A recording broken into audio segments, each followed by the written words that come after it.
All right, hi guys, welcome back to the Ambassacast. I am Anna, and I am going into my senior year at Biola, and we have Seth, who actually just graduated from Biola. So way to go, Seth! But you guys have already known him.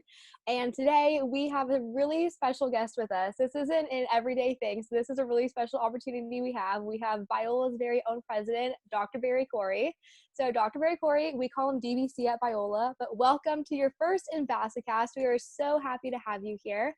I actually remember meeting you when I was a junior in high school, and I was on my tour at Biola. Didn't even want to go to Biola on the tour until after the tour was over, but I realized I actually wanted to go there. But before the tour, not into it at all.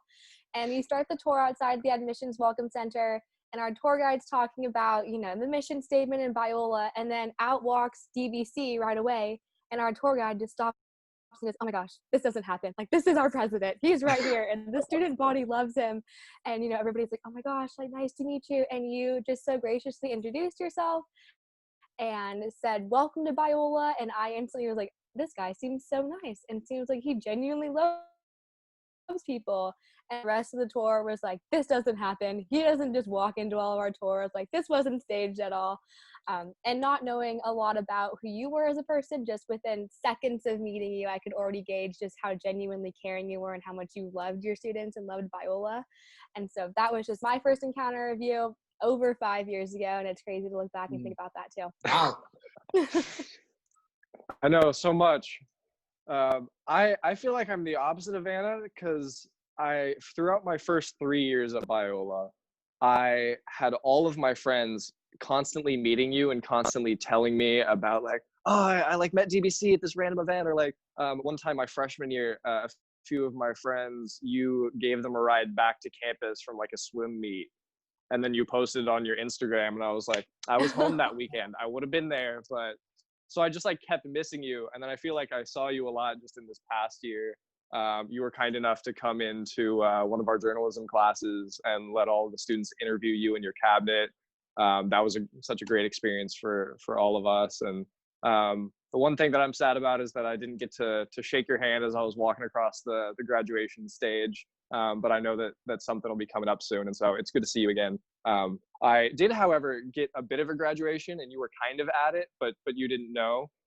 So my girlfriend did kind of a mock graduation for me, and to make it feel real, she put this over my face when she was handing me my diploma. So yeah, it's not weird that I just have a cardboard cutout of your face. I'm sure this is fine. But yeah, that's kind of my Not surprising DBC at all.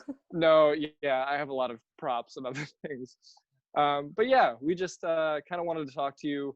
One, just to get to know you a little bit better, just so that all of our incoming students and parents can get to know who you are, what your heart is for this school a little bit better. And then as well, we know that you've kind of just come out with a book called Make the Most of It. And so a lot of the thoughts in that book are pertaining to incoming students and incoming families. And so, yeah, we just kind of want to hear your thoughts on that. But the first question for you is, what is your favorite Biola tradition to be a part of? Well, let me first of all say, Anna and Steph, thank you very much for those very kind comments. To start off your Ambassacast, I think it's wonderful. I'm honored to be on it. This is actually a highlight of my day, maybe of my week, and maybe of my month. So part of it is because I just get to be back with students again, or a recent graduate.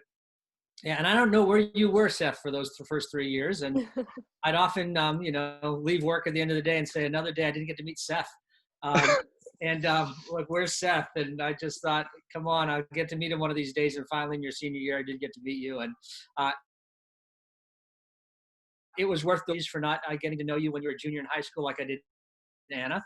But you are forgiven. Oh, thank you. All right, I appreciate your kindness in giving me a little breathing room there. So yeah, favorite tradition. It's I'm totally feeling it right now, and maybe this isn't a tradition, but maybe a favorite moment, and that is, I draw so much from being around students, the lifeblood of the institution, and And if I am ever having a bad day, and I've had plenty of them when things are a little bit rougher and dealing with budget or personnel or be, and in these roles they come fast and furious. Um, I often, walk out of the office, walk down the steps. I was probably doing that to you, Anna, and you thought it was such a great thing to meet me then. But actually, I was I was encouraged, and I was like really kind of bolstered by just even meeting prospective students. But I'll go to the cafeteria and sit down and meal with students, or talk to them on the sidewalk, or plop down next to somebody in chapel, and whatever it is. And those moments for me are really life-giving. And get up every morning. We get up to pour into you. You are like this precious rising generation of little Christ, as C.S. Lewis calls you, and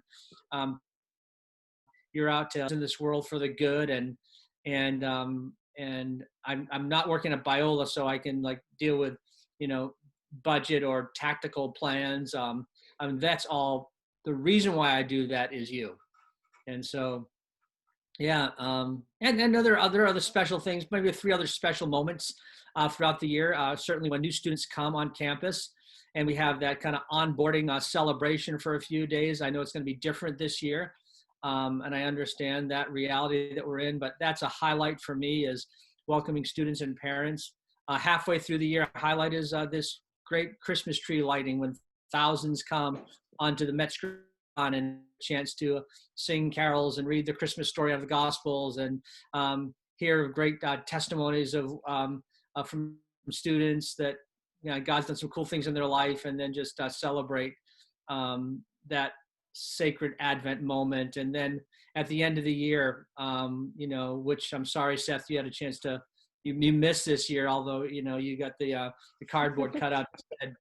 But just like commissioning our students as they leave, and usually about 1,000 every year that graduate in May, not to mention the ones in December. And so we missed that again this year. So it's been a tough year, missing these moments. Those 4: new student orientation, Christmas tree lighting coming up, which hopefully it'll happen, we don't know, graduation, and just the 4th is just the opportunity to be with students, to kind of rev up my engine, charge my batteries, whatever it might be. So that's why I'm thrilled to be on this Ambassador Day, because I get to be with you virtually, though not, obviously in person. Awesome. Thank you. Well, your heart for prospective students, current students, graduated students is so evident. So thank you for that. But putting yourself in the shoes of these students who are incoming, they just graduated high school, they're in this transition, and they're about to start college. What was that like for you? What was that transition going into college, and then your first couple months of college like for you? Yeah, Anna, thanks. It's a long time ago, and so I'll try to spare you too much nostalgia. But I went away to college probably about halfway across the country, 1,700 miles from home. My parents put me on a plane. They didn't come with me. I arrived at college in the midst, a school of about 1,700 students, faith-based college, and I was shy, and I didn't really know anybody. And there were times I felt like, oh, it's not really working out. People seem to be socializing much easier than I was able to do, and sometimes I'd sit alone in the cafeteria and looking at others, wondering if they were looking at me. And I didn't have a phone to put in front of my face. So I couldn't fake like I was busy doing something else. So that was, I think the first season of college for me was a little bit more challenging. I would kind of slow to adjust to things, and maybe my words of encouragement to incoming students that it takes some time. And for me, it actually took 3 semesters before I had this metamorphic moment where I felt like it all started coming together, but it didn't happen right away. Like some other students, it seemed so easy for them, and it wasn't easy for me. And so my 2 bits of advice, one is, if you are like I was, and a little shyer and maybe quieter and not as easily adapting to new situations, Just give yourself some time. Don't quit. Try things, even if you might not succeed. Actually, my freshman year, I thought I'm going to like run for like sophomore class, whatever, vice president, and like soundly defeated. Like wasn't even close. It just, I mean, just like, and so I thought, oh, well, that didn't work. But I tried a few more things, and some things ended up working and clicking, and I found my groove, but it took a while. So if you are a little bit more on the introverted side, a little slower to adapt to new situations, like give yourself some time. Don't say, hey, this isn't going to work, I'm going to try something else.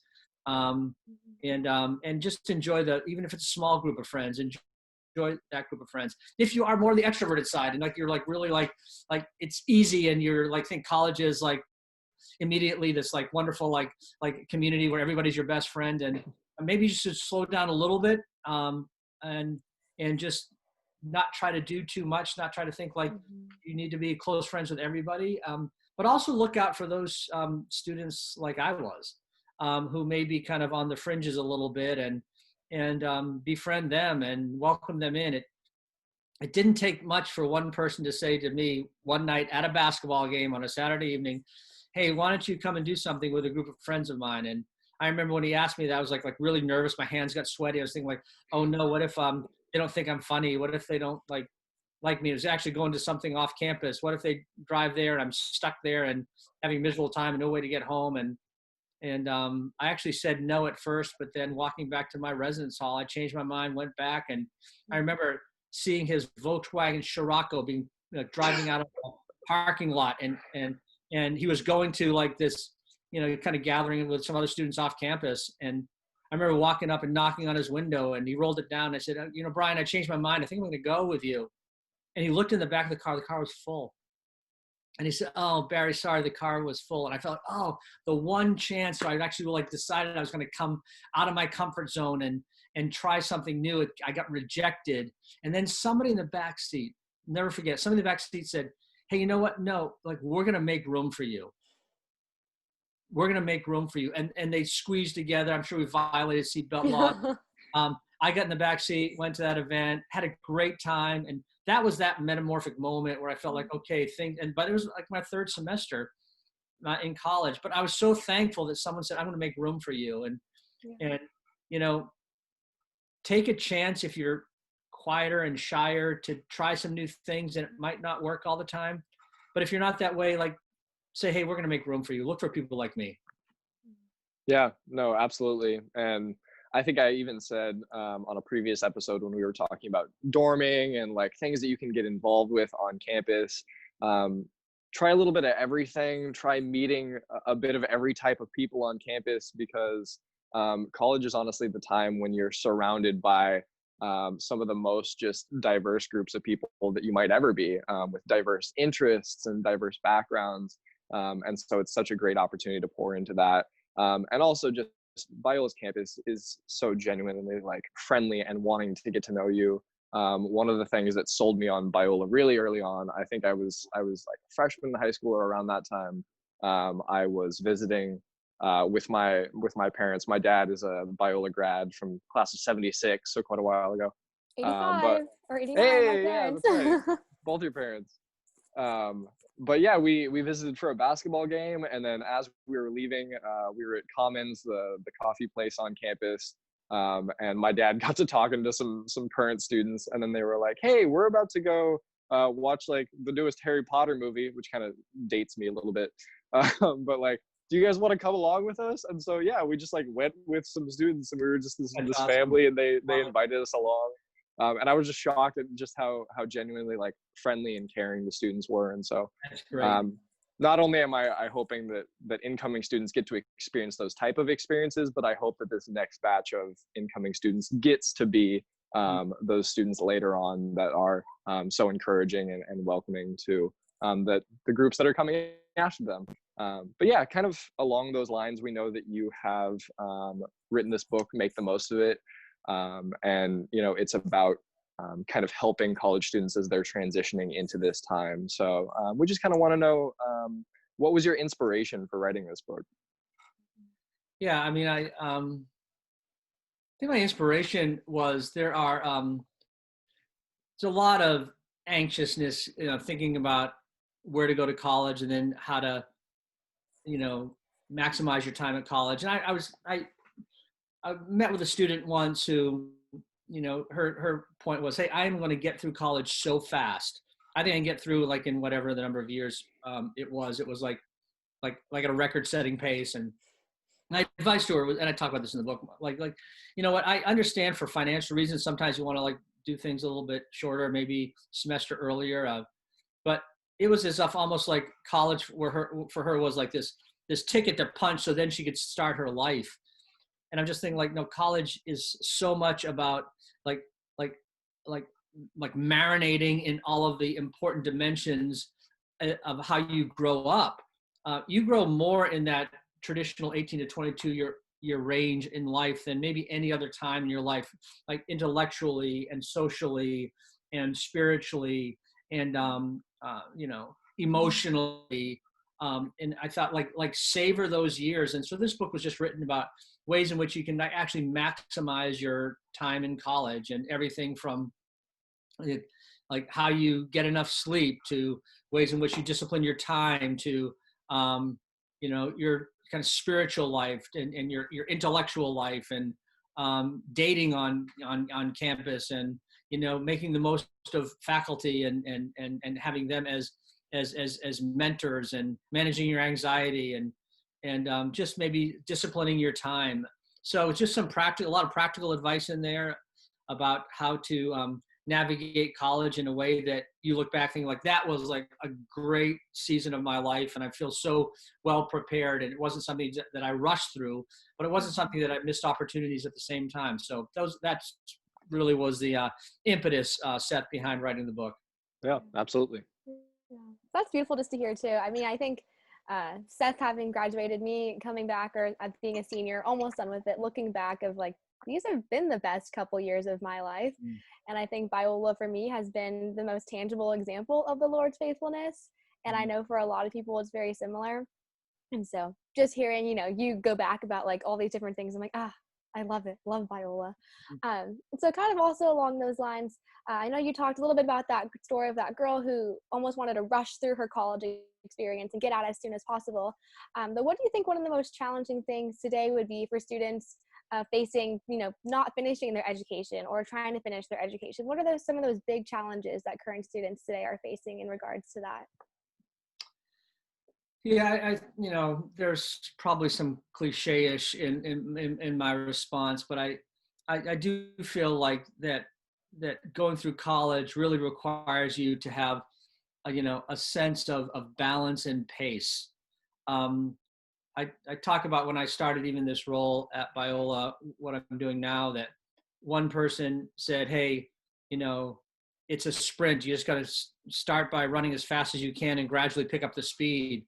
Like this, it's like so much about like going full bore on and everything. And somebody else said, hey, no, it's a marathon. It's like slow down your pace and you're in it for the long haul. And I really realized that it wasn't either of those. There are times that like it's pretty intense in college, and you have like final exams or a lot of assignments due at the same time, and it's going to demand that you're going to like probably be up later and squeezing out maybe some relationships as well. But there are other times that you've got to enjoy the slower pace of college and spend those times like really like thinking about ideas and getting engaged in like long flowing conversations without a cell phone dinging next to you, and kind of going for like a long walk and just kind of reflecting on what you're learning, and developing those wonderful lifelong relationships that you're going to carry with like until your retirement days and beyond. And there's just allow yourself, there are certain rhythms in college, and just kind of realizing that some are going to be really intense, but they're not going to last. And other times when it's not as intense, like use those times to like develop your own soul and your mind and your relationships in real meaningful ways. That's what's the beauty of college, that you can do all of that if you approach it in a way that that every season in college isn't going to be like the season before. Yeah, No, totally. I think that's something that I've been realizing, that I realized a little bit more every year, is like I went from, oh, it's a sprint to it's a marathon, to I want to make the most out of this, but also I want to make sure that I'm like giving it my all, and I'm going all out. But yeah, it's just all about the balance and knowing what each moment demands, not what the whole 4 years demand. Because honestly, if you look at it like that, you're just going to be so overwhelmed entirely. When I look back at all the assignments and the projects and the tests that I did, I'm just overwhelmed thinking about it. But at the time, I was just worrying about one or two of those things in the moment, and that's all you got to do, is kind of just take it a step at a time. And so that can be huge. And so catastrophize. There's a kind of word that I know I use in the book about. It's called catastrophizing, and that is like when one thing goes wrong, everything's going wrong. So like you fail a quiz in a class, and you think, oh, I'm going to probably fail the test, I'm going to fail the class, and I'm going to drop out of school, and I'm going to move back with my parents the rest of my life. And tendency to like this cascading sense of anxieties, and right. And there are things that aren't going to go well in college. You might get, you don't make the play, you lose an election like I did, you get cut from a team, you fail a test, a relationship blows up in your face, you have different friends when you started than when you finish, because things just kind of ebb and flow like that. And I just think like everyone just like really needs to take a deep breath and not over dramatize the tough things that happen to you in college, realizing that like God's got you. In a place like Biola, you're around like way more people that are going to lift you up than tear you down. Find good mentors in college, especially among your faculty. They have office hours for a reason, even if it's Zoom office hours now, because they want you to talk to you not just about like the content of the course or the curriculum you're taking, but about the contours of your life and decisions you make in relationships. And like these are people, faculty at Biola, they're coming with like incredible doctoral degrees from some of the best institutions, and they choose to come to Biola because they want to invest in our students. They want to invest not just in their learning, but in their whole being, and just allow yourself to not go at it alone and not feel like because you failed at one thing, you're a failure. Absolutely. Yeah. And obviously this particular incoming class of students to Biola is one of the most original that we've ever had. And so specifically kind of for this group during these trying and unique times, what's just one piece of advice that you would want to give to these incoming students? Yeah. It's hard to narrow it down, I know.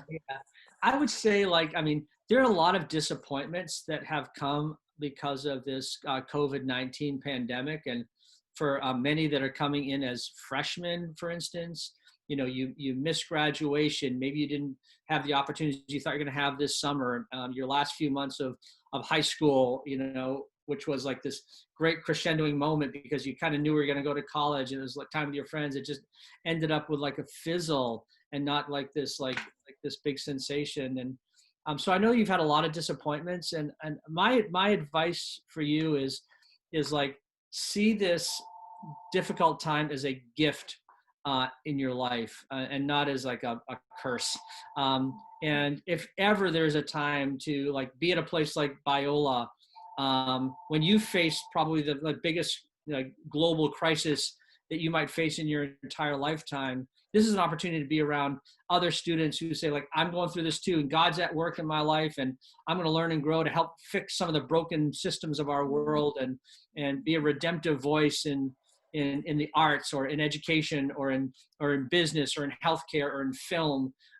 This is a time when there is a lot of brokenness that you can be a part of. And so I see this as like the best time to be at a place like Biola University, where you're can really say like, in the midst of this like profound challenge and this existential crisis, I'm going to grow more than I've ever grown before. I'm going to see this as an opportunity to kind of rise up, because the strongest leaders, I believe, where their leadership was forged on this anvil of crisis and difficult times when it was hardest.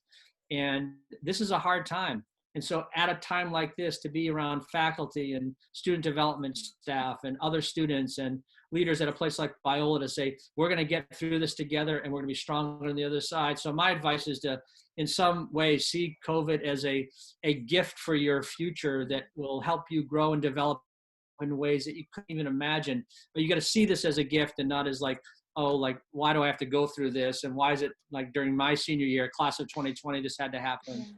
I think trying to reorient your attitude. I just think that you're going to be able to grow leaps and bounds above, maybe beyond some of your other friends, because you've seen it that way and you've been part of a community that is encouraging you to see it that way. That was so empowering. I wish I could just start writing it all down. But no, just that notion of, instead of, having this, why did this have to happen to me attitude, instead of, maybe how can I use this to help other people? How can I use this to continue bringing the kingdom of heaven down to earth? How can I use this, to build community around me, even though that might look differently? We all still need it. And so thank you for that. That was really encouraging, as not even an incoming student, as just as a human being during this time to listen to. So thank you for that. Kind of on a different note, but still relating to that, we've had a lot more time at home to do new things, different things, continuing things we used to love a long time ago. Has there been any new hobbies that you've picked up during this time, or skills that you've developed, or random interests that you have found that you've had? Wow. Yeah. Here's where I fail in this interview. I'm not a good at-home administrator. I actually try. I'm at home right now. By the way, I've got my laughing Jesus there to keep reminding me that, life is joyful and Christ. But I go to Biola quite a bit and work there, because when I'm Zooming there, I'm trying to remind people like, hey, we're going to get back here. But yeah, I think that the one thing that's probably most different since I've been at home is Paul and I are mostly empty nesters now.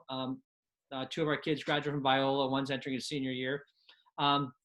And we have, like, rather than a rushed pace, we have tried to have a slower pace of life. And we haven't, we're not traveling as much. We don't have a lot of events and weekend activities and all these things that kind of felt like we were on this kind of full momentum. So we have I think worked on perfecting the art of walking. So we will walk upwards of 30 miles a week. It's a lot of walking, lots of conversations. So typically on a weekend, there's this loop down by the beach called the Back Bay Harbor Loop, which is about 12 miles. And we've walked that, I don't know, 10 or 12 times so far since COVID. And wow. We walk a lot during the week. And, I've heard that if you walk 7 miles, it's the same as running 7 miles. I mean, in terms of like fitness, because it's taking you a lot longer. So you're extending your time, but though you're not doing as much intensity. So I just found it that's been really great for us to do that. And it's part of my attitude of deceleration. I'm certainly working just as hard, but working kind of in a different way. And so that's been great. So, but I think I've been on a plane one time in the last 4 months, which is pretty unusual for me. And trying to see this as God's way of saying this is one dimension of slowing down, is just not rushing all the time, even though, we're working hard to make sure we're ready for students when they come back as well. Yeah, absolutely. What you were saying about kind of being an empty nester kind of reminded me that as much as your book is speaking to students, I think back to kind of just that first welcoming week at Biola, where you're kind of speaking to the families as well as the students, and kind of addressing what a big change that is. And obviously it's been a big change for you as well as a parent, going through that a few times with your kids. So just kind of our final question for you today is any advice that you would give specifically to parents and families, to students that are going through this time, how they can be a support, as well as how they personally can adjust to this situation? Yeah. Maybe what I would say is that this is one of the most profoundly uncertain times that students have gone through, and that the world is going through. So that includes parents. There's lots of uncertainties. There are, health uncertainties. There are financial uncertainties. There are decision-making uncertainties. There are, like, when is this going to end uncertainties? And what I probably would have said to you on Metzger Lawn with our big opening session, which I might say in different ways, is that I've thought a lot about over the years, what does it mean to face these like really difficult uncertainties in life? And in our finite mind, we kind of grasp for, we want an uncertainty, we want certainty. And certainty means I know what's going to come next. And it's frustrating, especially in a time like COVID. We don't know what's going to come next. We don't know when it's going to end. We don't know what decisions the government's going to make. We don't know like how school is going to open. There's a lot of things that we don't know for certain right now. And that to our mortal minds is very frustrating. When we face uncertainty, we always face it. We don't respond with certainty, grasping for certainty, because we don't have a lot of certainty. But in God's economy, he uses another word, and that word is confidence. And there's a world of difference between certainty and confidence. Certainty means I know what's going to happen next, and I don't. Confidence comes from the Latin con with fides, faith, right? We live by faith and not by sight. That means I trust what is going to happen next.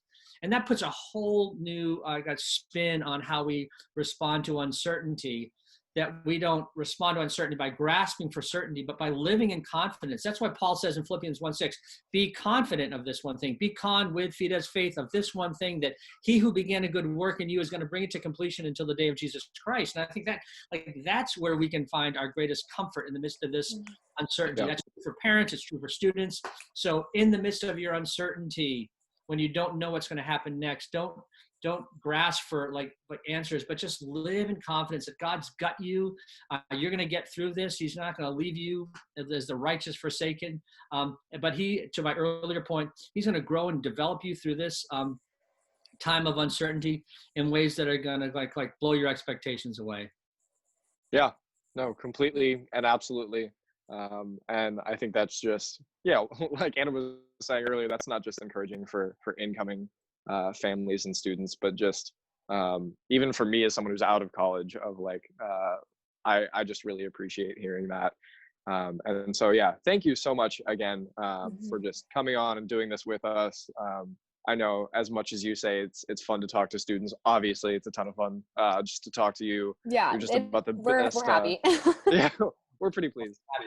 Not because you're happy. I'm happy because I spent some time to you. So Seth and Anna, thank you for what you're doing. Thank you for encouraging these incoming students with all of the challenges that they're facing. That Biola is going to be a great place for them to, even though it's going to look different, obviously, in the fall. We all know that. Not sure what it's going to look like. We're trying to decide that in the next few days because we're waiting on, some, clearances from state and county and stuff like that. But it's going to look different. But it's an opportunity to like invest in your future in a way that's going to grow and develop you in more ways than you can even think about right now. And you two are great examples of that, both Anna and Seth, and like mature, wise, young, like Jesus followers with just kind of great attitudes and a good spirit, and proud to have you as a Biola alum and a Biola Rising senior. And so look forward to giving you that handshake and that diploma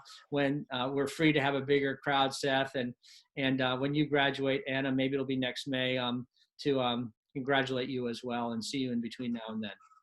Thank you. Yeah, Thank you. Absolutely. We are very much looking forward to that. But thank you for coming on. For anyone who's watching who kind of has appreciated what we've talked about, Dr. Corey's book, Make the Most of It, is kind of a deeper dive into a lot of the topics that we've been covering today. And then also, just know that you're cared about. I hope that you were encouraged by this.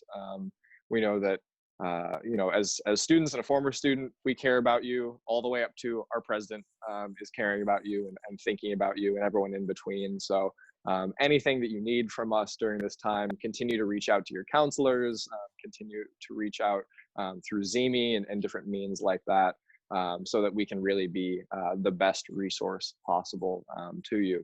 But yeah, that'll do it for this episode. Thank you guys again for coming. Thank you, Dr. Corey, for coming.